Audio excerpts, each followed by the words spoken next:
what are some of the books that you read, or did you, when you first started, that kind of stick out, the most important books that you got a lot of information from? I read a lot while I was in Mexico, and I don't remember all the titles. I remember two, but I read a lot. But the other thing was there was a lot of emotional learning, peer-to-peer. This is still answering your question. The world is always teaching me something. The second you walked in and started talking to Aaron about how you ran your children's teens in a very healthy and productive way, I could guarantee you in 10 years or 8 years when my kids are in their teens, I will look back and go, Chris Howard taught me this. The universe and society and peer-to-peer is always teaching you. It's important, I think, to be conscious of that, because sometimes it's so easy to get wrapped into read another self-help book, listen to another podcast, go to another webinar, go to another self-help, gathering, and you can get addicted to that stuff because there's little dopamine hits that hit when you leave a conversation with powerful guys like us. They feel motivated, they feel invigorated. Exactly. That's a dopamine hit, but it's important that you're paying attention to what the universe and society is putting around you, and you're just learning. Yep. Like, I swear to you, man, I meant that, what I said. I was analyzing you, and I was paying very close attention to what you were saying, because I was like, I'm going to implement exactly what he just said when it's time.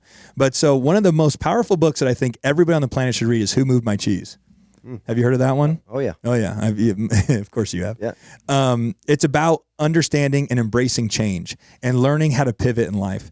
Entrepreneurship is all pivoting. Sales is all pivoting. And if you want to live a successful life, it's about pivoting.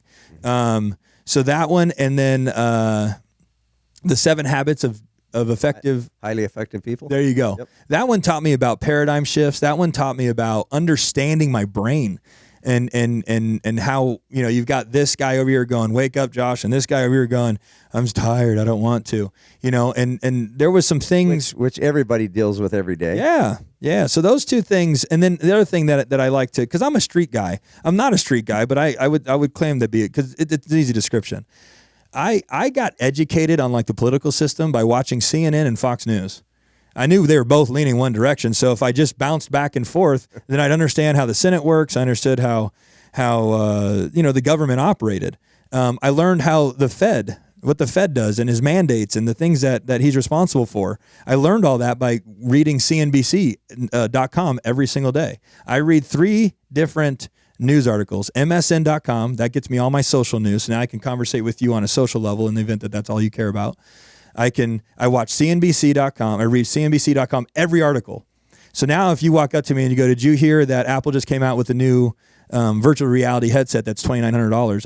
I could talk shop about it because I read the article today. Yep. And then I go to LVRJ, which is Las Vegas Review Journal, which is the local news. Now, if you want to talk about how long the parade's going to be for the Stanley Cup winners, I can talk shop about that. And that's the type of educating I've done to make me a better person, emotionally, intelligently. And when you're around people and you know those things off the cuff, it just makes you more intelligent, makes you interesting. Yes. Makes you, people want to talk to you. Yeah, because I can talk shop. Forever. You know what? Like, I've been doing Saturday training classes for 30 years. And I would always start my Saturday training. I would read the USA Today and the RJ every day. There you go. And I would pick out articles. I knew all the statistics. I knew, and another thing in my business, prospecting is a big thing. Sure. And so most people, the number one thing is they're afraid to prospect. They're scared to death to talk to somebody. I always looked at the statistics. I knew the statistics, the average income in America. I knew the average debt a family has. I knew everything about all the financial statistics of the American consumer. And because I knew all that stuff, instead of saying, oh man, I wonder if this guy would be interested, I would say, you know what? 7 out of 10 people hate their jobs. This guy, if he knew what I did, he would want to talk to me. And I'd break the ice and I'd talk to you, and next thing you know, boom, I'd get your name and number because I knew all this kind of stuff, just like you're talking. Yeah. You could have a conversation. Yeah. So that's where I think let's double down on that a little bit. I think that is like so key. There's so many people that can recite the running back of the Chicago Bears from 1984, plus the guy that sat on the bench and bro, you're wasting bandwidth on that shit. Totally. Like you should be so intelligent on current news, and not even the dramatic news that like makes people fight and shit, like how the world works. because you can talk shop with anybody. Now you're a person of value. Right. When you're having a conversation, and it's that same inner confidence. Like, this fucking guy knows his shit. Right. And people gravitate to confident people. Yeah, and I used to what you said about the sports and stuff. I've felt sometimes I'd be intimidated by people that all they do is talk about sports. I say, man, what's wrong with me? I don't know all these things about sports. Yeah, I don't either. But you talk about business. I know business. Yeah, let's I know roll. making money. I know how to develop people. I know how to build a team. And Yeah. and I finally I got to that point because I would think of, man, these people are like, God, they knew every statistic, and I just like would let that get to me, thinking like, well, maybe I'd better watch ESPN tonight or something. Right. And finally, I just said, I don't care what people think. I'm making money. I'm building a great business. That's right.